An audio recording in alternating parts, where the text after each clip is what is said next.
I am so excited to welcome back today's guest, the luminous Frida Karsberg. She's Swedish-born, equus coach, Reiki master, intuitive guide, and my longtime soul sister in equus coaching. You may remember her as my co-host from our podcast called The Air is Free, or in Swedish, Luften är fri. And what that really means is just coming back to yourself. Frida's journey has taken her from TV production in Sweden to Los Angeles, where her own season of reinvention led her straight to the healing power of horses. Through the power of equus coaching, Reiki, and intuitive guidance, Frida helps people slow down, get quiet, and trust the wisdom already inside them. Rooted in presence, nature, and deep listening, Frida's work is about finding strength, not by becoming someone new, but by remembering who you really are and have been all along. Get ready for a grounded, heart-opening conversation with someone who truly embodies stillness and courage. Please welcome my guest, Frida Karsberg. Hello, badass listeners. Welcome back to another fascinating episode of Midlife Strategies for Badass Women. My guest today is my dear friend, Frida Karsberg. You may remember her from our previous podcast called The Air is Free, otherwise known in Swedish as Luften är fri. Did I say that right, Frida?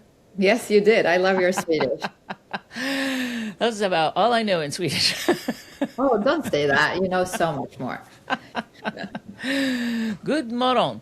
Okay, that sounded like some other kind of weird language, but anyway. No, but that was Swedish. Good morning in Swedish. You did great. Thank you.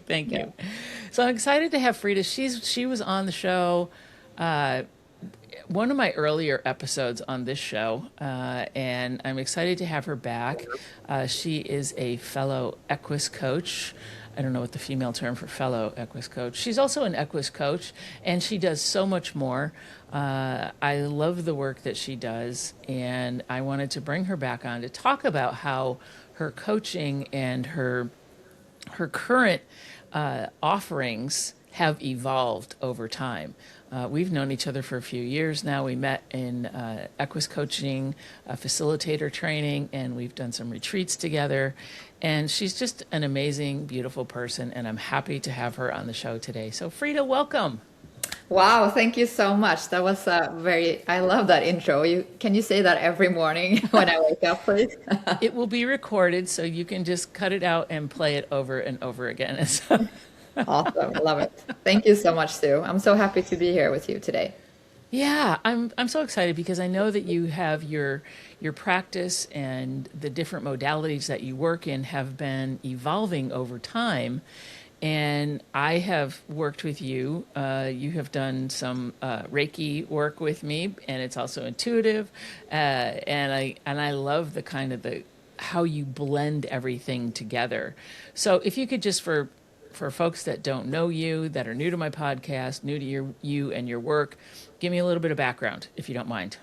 Of course, I can do that. And ask me any questions you might have if I forget something.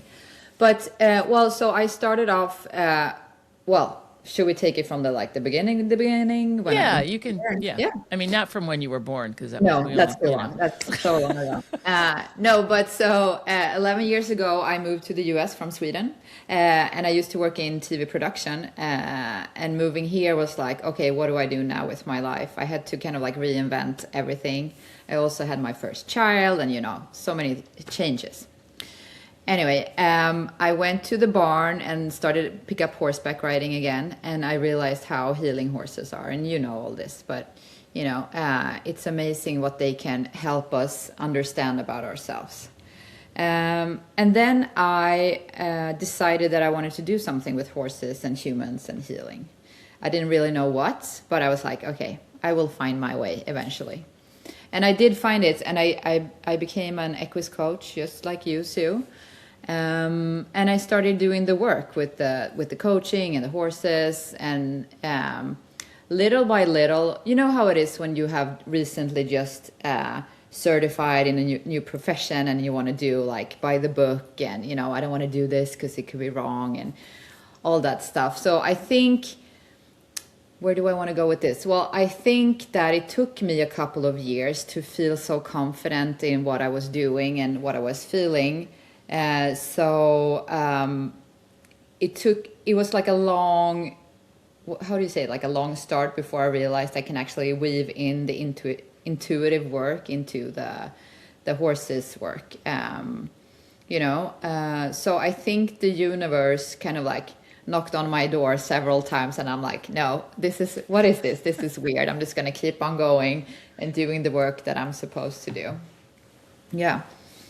So you started out with equus coaching, and you clearly had a love of horses and horses in your past, and you were called back to be with them, and they sort of helped you because, when you moved back to the States, here you were by yourself, and then you had a child, and then you had another child, and you were out of your element, no longer a TV producer. Now you're like a mom with 2 little kids, and you're like, now what? Right? Exactly. Yeah. That is so exactly. Horses kind of brought you back home, it sounds like, and got you back into yourself. And I'm curious about the intuitive piece that you've mentioned. Tell me a little bit about, tell me a little bit so that people understand what it means to be intuitive. We all talk about, following our intuition and so forth, but as an intuitive person or an intuitive interpreter, how did you come to realize that was something that you could do, and that because you talked about the universe knocking on your door. So tell me a little bit more about the what was knocking.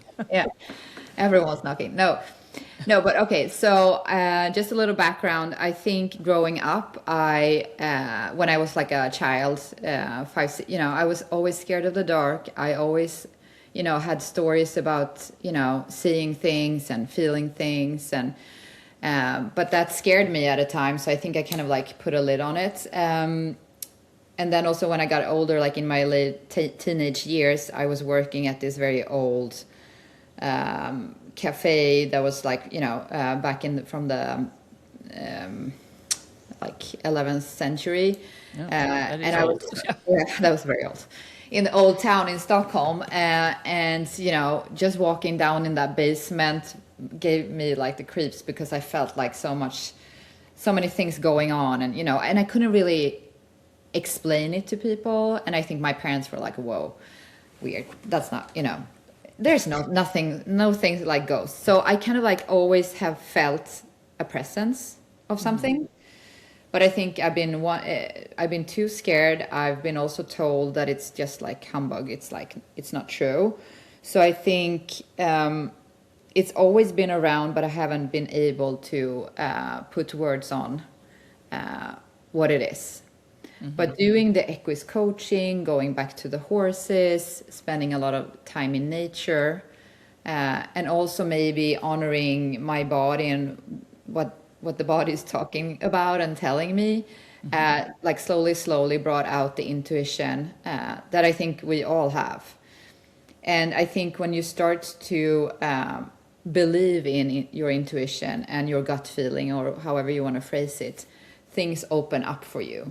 And when you're open, energies come in, and people or, spirits try to communicate with you. So I think it's just about how open can you be to see what's out there, instead of just like keeping yourself in your bubble at all times. Well, and I think I remember you telling me about a story about how when you were doing a session with someone, and I don't know if it was a Reiki session or a horse session, when you actually saw not just a presence, but an entity that wanted to communicate with this person that you were with, right? Am I correct in that? Yeah. That's how it all started, with the actual like spirits coming through. And I've always been curious, but I never thought it was for me. So I've been, going to psychics and mediums and, a tarot reader and, everything, because I'm so curious, and I do believe that there's something else, out there. But I never thought that I was going to be able to be like a vessel or, a communicator, or, there's so many different words you can put on it, I guess. But, one of the days when I was doing my Reiki healing, as usual, a spirit popped up, and I'm like, okay, what's going on?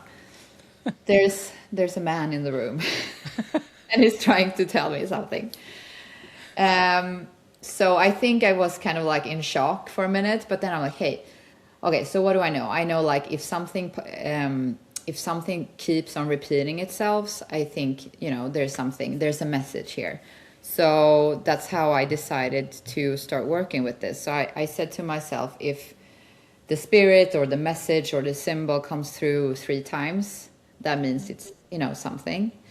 And I also said, like, okay, so if there's a message, I'm just going to be honest with my client and say, okay, this happened, or this person showed up, or this name came through. And, there's my answer to the intuition. If my client says, oh my goodness, that's my grandmother, or whoa, that's a name that, my old boyfriend, or, whatever. So many things. But as soon as if I'm honest about the message and my client can make sense of it, I believe it's real, Yeah. So yeah. That was a very long answer to your question. No, that's great, because it really it's a process with that. And I think, like you said, a lot of it is just trusting that you're not interpreting anything. You're not, telling yourself, oh, I'm just making that up, right? If you just put it out there and just be like, hey, this happened, this came to me, doesn't mean anything. And they may say yes, or they may say no. And like you said, it's just, then you begin to start trusting yourself. And I know that you did a session with me last year, and it was a Reiki session, but it was really powerful. And we were talking about it the other day, and I think a couple times you've told me that my mother was present, and we had a very challenging relationship, and that it's taken her a while to feel comfortable in spirit, I think, to show herself. And I'm not sure where that came from. It could be from, she felt bad, she felt shameful, she felt whatever. But I think now she's feeling more comfortable and is able to communicate with me, whether it be directly, I told her to give me some signs, like you had told me, like, tell her to leave a penny or whatever. And I said, leave me a nickel, because I ended up finding nickels everywhere. So I'm like, all right, got it. Okay, cool. But it was really a powerful session for me. And so, yeah, it's interesting. I mean, because you and I we did an intuitive workshop together, and I just haven't gotten to that point where I trust myself that way, where things come in. So I'm always feeling like, oh, I got to make something up, or I got like, are you seeing the color blue? Person's like, no, it's not it. I'm like, okay, I'll forget about it then. But at least you asked, I mean, that's half the work. Just ask whatever comes up. Right. But it's just, I kind of not shut it down, but I do feel I feel like I'm very intuitive, and I get gut hits. I don't see things necessarily, or entities. I don't really hear voices that way, but I will get a very embodied kind of feeling. And I just am starting to trust that for myself, not to convey things to other people. So yeah, there's that. Yeah.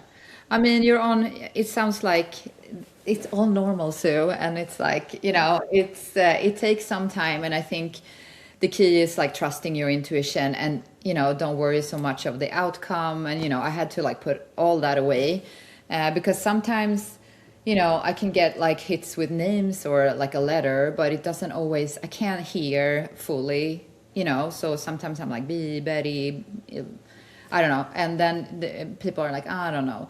And then I'm like, it's okay. I just, I tried to deliver the message, and maybe it didn't, I couldn't hear clearly, or, there could be another meaning. But it's so much fun when you start to, like, go with the flow, and, like, I think I was very worried about being open all time and getting, like, hits or, spirits coming to my house. But I think that is also a thing when you learn how to put up a healthy boundary and just, don't let all the energy come into your space. I think it's a pretty awesome thing to be open and see what's out there, you know. Yeah. When you're with horses, do you ever get anything like from the horse or about the horse?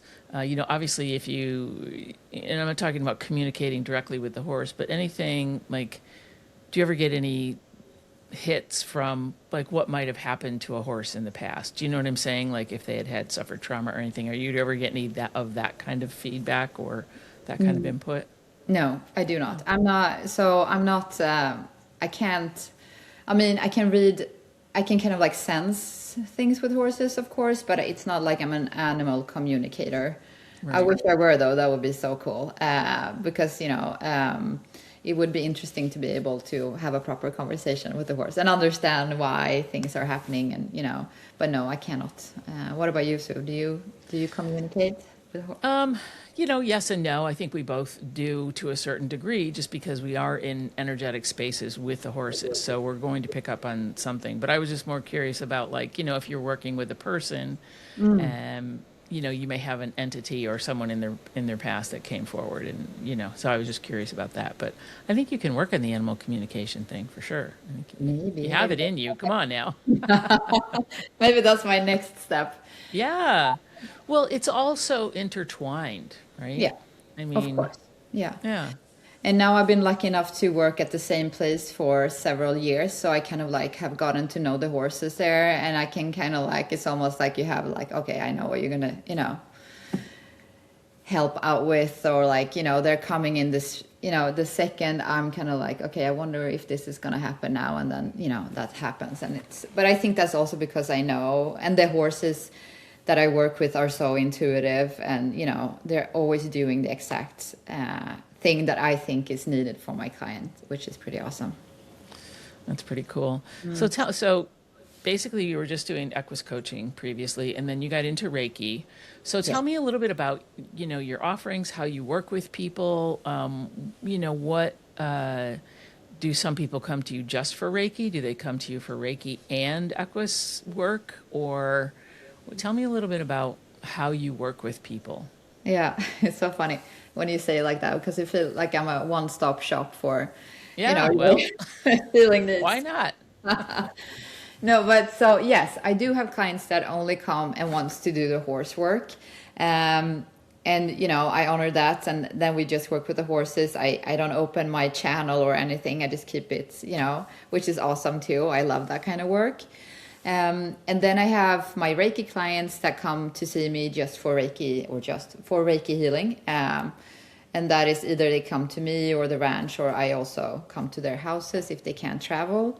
And then I also do distance Reiki with my, clients in Sweden. If need be, that works fine too. But then I have this new thing that I love, or, fairly new, is that I do Reiki during my equus coaching session. And that's like very organic. And, we start working with the horses and my channel is open. And so then when I say my channel is open, it means like I do a little thingy where I open up to the universe. And it feels like it's almost like a light that goes out. And like, I'm here. And this is the client and needs, your guidance or help. And then downloads can come through, or, spirits may come and visit, even like spirit guides. So then I just go with that. And if there's a message, I tell my client. And then what is really cool is like when I do those sessions, we're usually in the pasture. And it's a big herd of horses with like, I think we're like 10 horses. So it's very calm, and we're in their, space, and it's very healing just to be there. And I think that the Reiki works really well with that setting, because it just brings us down and ground us a lot. And yeah. So when you work like that with a person in the herd, do all of the horses, do they then kind of, are they all brought into this Reiki space that you have created? It, is it like just for, I understand it, but for people, is it like a I want to say bubble, right? Do you create like an energetic bubble with the Reiki to, ground and bring everything together? Can you explain it a little bit more? I know it's a really kind of a weird concept to explain, but Yeah, if you no, it's can. okay. I love to try to explain stuff. Let me tell you this. So I do like, if I do a group of people and I do Reiki on a group of people, I always put like a Reiki bubble around them. It's just because there's so many people and I want to make sure everyone benefits from the Reiki energy. So that's when I do the bubble. When I have just one or two clients, I do not do a bubble. So I just open us up to the universal life force, which is so cool with the horses because it all depends also on the client and what their needs are. So for example, I had a client who wasn't physically doing well, and the whole herd, like the second we got into the pasture, but the whole herd just came up and stood around her like in a circle, kind of like protecting her. And I'm like, whoa. And I was like trying to get in there and they were like, oh. Like, no. So they were like, they were giving her the bubble that, maybe she needed for that, which was awesome. But then I have like sometimes when I have a client, horses come in, like one is there for 5 minutes and then he or she leaves and then another one comes in, depending on what we're working on in that minute. So, yeah. That's pretty cool. So they just come in, they feel drawn to the energy, and they just take part and leave whatever it is that they're leaving or give whatever it is that they're giving, and then be like, okay, great, this is my contribution to this session. That is exactly what they do. And I love that so much with horses. They're like doing their thing and then they keep on living their life, so nice. I like it so much. The thing about Reiki, and for those listeners who don't understand what Reiki is, I had a question that came. I was talking to someone who came up in a very, very religious, very Christian background, and energy, universal stuff was not a thing, right? So they were asking like, what is Reiki, and what do you do to control the energy? And I just said, I don't control the energy. Like you said, I open up a channel or I'm more of a vessel for it to pass through. And that's kind of the best way that I can explain it. Do you have another way to explain it? No, I think that's a great way to explain it. But I also feel like what I like to add to that is that I believe, and this is just personal belief, but I believe like everything is made out of energy. And there's nothing woo-woo about that. It's just, for me, that's just how it is. And Reiki energy is just the universe, like the energy that is flowing in the universe. And when we do Reiki on a person or an animal or whatever, what we do is just like making sure it's in balance and bringing more new, fresh energy into the system, kind of. Yeah. So I'm not giving any of my personal energy and I'm not receiving anything from anyone else. It's just like the natural flow that sometimes needs to recharge. So there's nothing, of course it's a spirit, it could be like a spiritual sense to it, but I feel like it has nothing to do with religion or woo-woo or, it's pretty straightforward. And that's what I like about the Reiki energy. Yeah. Yeah, that's great. I love that you added that because it's like I tried to explain. I said, I'm like a conduit. So I'm like a pipe that, when you turn the faucet on, you turn the Reiki on and it's just energy that's going to flow through you and it's going to go where it needs to go. I don't control it. I don't try and send it anyplace. I don't try and do any of that. It just got like when I do Reiki with my horse, he's very funny because he's a big old quarter horse and he's very stoic. And at first when I started doing Reiki with him, it was like too much for him. He's like, and he would walk away because it was too intense. And it was funny to see him react that way. But now he just, drops right in. And my hands are usually, 4 to 6 inches off of him. And it's still intense, but it has he's more accepting of it because he knows that it's going to go where it's going to go and it does heal him. And, and he'll he'll release, he'll stretch, his eyes will close. So it's really fascinating to see that. And then when he's done, when he's, his energy has been, it's like what am I thinking of? An infusion, right? Where you Totally, yeah. washing out the old, letting in the new, like you said, refreshing his energy. Then he'll just be like, okay, thank you, and walk away. Like, okay, we're done here. Yeah. That's so great. And I think also like that's like the whole thing with this like energy healing or, the intuitive based work. It's like also asking for permission. Like I would never like put Reiki on someone who didn't want to have it. And I have clients who doesn't want to like talk about spirit guides and messages. They just want like relaxing, like an hour of relaxation. And, that's, it's great. And that's why I'm here too. I'm here to like help people in their life to feel better. And that's also what I love with my clients. I get emails like, I want to share like a couple of years back, I had two clients and their mom passed to the other side, and they emailed me and like, Frida, what do you think about doing like a Reiki session with us? And maybe we can just ask our mother if she's available, if she's doing well on the other side. And I'm like, okay, why not? It feels like, whoever needs some guidance, they will reach out to me, and we just try to design the sessions for their needs. Yeah, I love that. So did their mother come and connect with them? Yeah. Nice. And that was so funny because she showed me so many weird symbols, and I'm like, okay, now I'm going crazy. But, I'm like, I'm just going to share it. And everything was like exactly how their mother were. So, that was a really fun session. That's pretty cool. What kind of signs have you, I think that, I've done research, I read books and stuff about signs and that you get from other people. And some people are really intuitive to it, are really connected with it. And I kind of disregard like, oh, maybe that was a sign. I don't know, was it a sign? Was it not a sign? That's why I asked for something very specific, like the nickels. Yeah. Finding the nickels everywhere. Yeah. So do you get signs, or do you have people tell you like, I keep seeing such and such a thing, or this, something keeps appearing. What does that mean? Do you get the hits like that?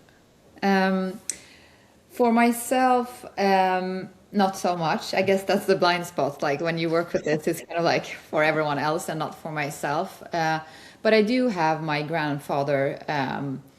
I'm asking for also not nickels. I'm very like, any penny works. $100 bills. Do you ask for? That's perfect.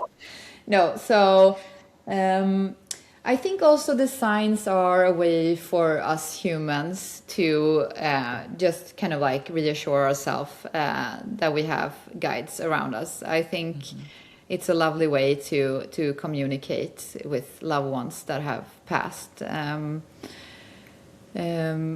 But yeah, of course, people tell me all the time about signs that comes up, but I don't get it as much for myself. But I also have been in this lately. These past couple of weeks, I've been. I feel like, okay, this is gonna sound silly for some people, but it feels like I'm not paying attention enough to my own guides. So I've been kind of like nudged. Knocking at the door again? Are you getting some? Yeah. And I'm like, okay, I'm going to actually listen. I'm going to sit down and take my time and listen. I think it's about time, and also like allowing yourself to be still for, how long it might take, 10 minutes, 1 hour, depending on what you want to do. But it's just like life is going on, and you have to like clear your mind for a minute and just open up. But yeah. So having said that, can you share some tools for people to be able to, I know you do some meditations and you do some other things, and is there something that if someone is interested in, coming into themselves and seeing what's available, what kind of tools can you give them to sort of just get started with that? Yeah, that's a great question. And I wish I had a good answer, but I think it's so individual how you do things like this. But of course, I think the first good thing is to be able to be by yourself and not be disturbed. Turn off your phone. Try to calm your mind. And I have a hard time calming my mind sometimes. But what I do is I listen to some music. There's like, you know, all these kinds of music. Whatever. I like piano music for some reason. So I listen a lot to piano when I want to calm myself. And then instead of like forcing something or like I have to think about this, I have to be calm, maybe just listen to your body. It's like, oh, I have an itch on my shoulder or my tummy is not, you know, just doing things like that instead of like thinking about schedules or what you have to do. Just like focus on your body for 10 minutes, even if that's like, okay, what does that even do with me? But I promise you that will make things with you and you will start to open up more. So just like observing, not trying to qualify or quantify or anything, just observing. Like you said, oh, as I'm calming down, I'm feeling tension in my neck or whatever. Just observing, just noting and observing and moving on, not trying to be like, what does that mean? And analyze everything. Yeah. Not analyze, just be aware and be okay with it. So that's a great thing to do, like a body scan. You can start from your head and go all the way down to your toes and just checking in with your body, how it's feeling. And, you know, don't put so much, what do you say? Pressure on it. Yeah, just be like, okay, this is okay. This is how I'm feeling today. And that's a great way if you have the time to start the morning, you know. I would love to do a body scan every morning, like, you know. Something else that I love to do is like, I think about like if I can, I have like bare feet on the ground and I just feel like envisioning like roots growing from the sole of my feet down to the earth. That's a good way to ground myself. Do you feel like it's easier if people have access to be outside, like in nature, as opposed to, and not everybody has that ability to be outside. I find that, you know, when I can be out in nature with fresh air and you're listening to birds and you're doing whatever, it takes you out of, you know, if you're sitting in your home and you're trying to relax, sometimes there's a lot of distractions in your home, whether they're energetic, whether they're, you know, real, whether they're tangible, whatever it is. Sometimes I feel personally removing myself from a familiar surrounding to just being someplace where I don't have as many distractions. Yes, that's so good. If you can, that's great. Yeah, if you can. If you can, yeah. But it's also like you don't have to go out in the forest or like out on a hike. You can just go out wherever there is like trees or something. I like to touch trees. So sometimes when I'm walking my dog, I'm like, okay, just give me a second. And then I just like take my hand and like touch the tree. And it's really nice. You should try that. Yeah, I will. Touching the tree. Getting some, well, because you're just connecting with something else, with a different energy. I mean, like you said, everything has energy, whether it's a tree or grass or whatever. And I think that it's really important, I think, just to stop your crazy monkey mind for a minute and just get back in your body. And that's very much how, when we work with horses, being present and being around horses, because they are prey animals and because they are always in the moment, because it could mean their survival, right? That when we are around them, we start to co-regulate with them and be like, oh, okay, we're connecting on an energetic level. I personally, that's what, and sometimes I just go over and just hang out with my horse while he's eating, and he's staring at me like, why are you watching me eat? I'm like, hanging out. We're just hanging out. And not have any agenda, I think, is kind of the beautiful thing. Yeah. I had last week, I had like an hour between two clients when I was with the horses. And I was okay, maybe I should just record a video for Instagram or whatever. So I put my camera up and then I went into the pasture and then and I thought I was like super relaxed and blah, blah, blah. And then when I was looking at the video, I was like, first I was like this, like petting the horses, like my shoulders were up here.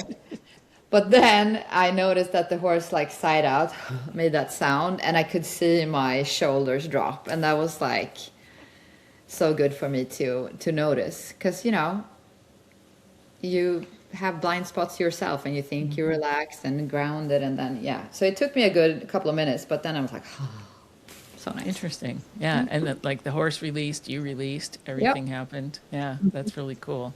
That's very cool. What other pieces of wisdom have you learned about yourself that you would like to share with, or that you have shared with clients, or that you bring into your practice? Wow, that's such a big question. Yes, right? No pressure here. Just a few things. Okay, give me 1 second. I have to think about it. No problem. No, but I think like what I'm like always trying to talk about that I think is very important is you have like all the answers, like a lot of the answers you're seeking, you have inside of you. And what does that mean? Well, I mean, I think if we allow ourselves to just calm down and be still for a minute, we can understand our patterns and maybe shifts we have to do to keep on walking the path that we're meant to walk. So I think just like give yourself a minute and calm yourself down and just be. I think that's like there's so many answers that we can answer by just listening to our body. Was that wisdom? Yeah. Well, I think, here's the thing. I tell people that to always be curious, right? ABC, always be curious about what is coming up for you, and listen to that. And you don't have to necessarily act on it, but when you are in a place of awareness and curiosity and you're quiet, things can get really loud. And by that, I mean, the things that are inside that you suppress and whatever will come to the surface and get loud. And when I say loud, it doesn't necessarily mean volume. And it's okay. And it's just like, just continue to be curious about what's coming up for you. And the only way you can do that, like you said, is to be quiet. And I think people think that when they're doing meditation or doing something else, like, oh, I've got to sit for an hour and I've got to, do this. It's not about that. If you can sit quietly for 2 minutes, it can make all the difference. If you can, or 5 minutes or whatever, and then you're going to find out that feels really good. And now I can go on with my day, or now it's kind of like taking a nap, right? Exactly. Oh, I love a good nap. Yeah. So that's kind of my interpretation of what you were just saying. Yeah. Thank you, Sue, for always interpreting my messages. It makes so much more sense when you're saying them. Yeah. I know what you're talking about. Yeah. You're good. Yeah. So what kinds of things are you up to these days? I'd love to know how, as people are hearing all of this, they're like, Frida is, I'd love to get in touch with her. Yeah. How do you work with people? How can people get in touch with you? And do you have any events or any, retreats or anything coming up that, you'd like to talk about? Oh yeah, there's so much stuff I want to say. Yeah. But yeah, so if you want to work with me, I do the equus coaching, of course, that's in person. And I do Reiki in person. But I also do intuitive guidance, that's online. I can also do Reiki online. And then I work in Los Angeles, in Topanga right now with the horses. But I do have a retreat coming up at the end of April. It's a 2-day equine guided retreat. I'm doing it together with my colleague Pepe Uman. And we are mixing like the equine guided coaching, but also Reiki for those who want that, meditation, time in nature, and journaling. It's going to be awesome, and I'm very excited about that. And that is in Paso Robles. Yep, in California. Yes. And I can attest to that place. It is a gorgeous ranch, and it is very immersive. Frida and I have done workshops there as well. Yeah. And I highly recommend checking that out. When did you say it was? What are the dates again for that retreat? It's April 25th, 26th, end of April. Yeah, so it's 2 Is full that days. Saturday, Sunday, or Friday, Yeah. Saturday? Saturday, Okay, Sunday. Yeah. cool. And do you still have spots available for that? I do. I do have a few spots available. Awesome. It's not going to be a big, it's a pretty small group, so we feel that we, can explore and feel safe in that space. They can find me either on Instagram, Frida Karsberg Coach, or they can check out my website. It's fridakarsberg.com. I'd like to thank my very special guest, Frida Karsberg, for all of her intuitive information, for her energy, and for her heart. Frida, thank you so much, and I am so excited about your upcoming retreats. And for all of those listeners out there, reach out to Frida. If you can attend her retreat, please do so. It will be life-changing. I can pretty much guarantee that. Until next week, this is Sue Willoughby, your chief strategist here at Midlife Strategies for Badass Women. Take care. Have a great week.